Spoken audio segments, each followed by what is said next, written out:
Hey guys, Adrian here with Dickason Chevrolet Buick in Gladewater, Texas. And if you didn't know, it's freezing outside. So it's that time of year.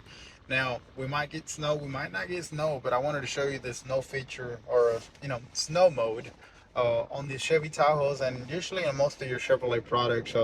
So let's get to it. So if you're driving a Chevy Tahoe or a Silverado or something else that has this driving mode, you're gonna notice that you got your light switch over here, and also you got your mode switch over here, or knob. So the way you work is you can go left or right with this. If you do it right, you're gonna start noticing that if you turn right, you're gonna get you have snow, ice, tow mode, normal mode, sport mode.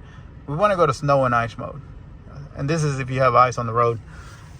Basically what it does is that instead of, if you're driving on normal mode, when you hit the gas pedal, the vehicle sends power to the back wheel and it just basically spins. That's what makes your vehicle go around. On snow and ice mode, what it does is that it does the same thing, but instead of sending full throttle, it sends just enough energy for the vehicle to just slowly walk its way out of the snow. Sometimes it's not that your vehicle can't drive on snow, it's just too much power and it just free spins. With snow and ice mode, the vehicle slowly walks its way out of that snow, allowing you to create traction.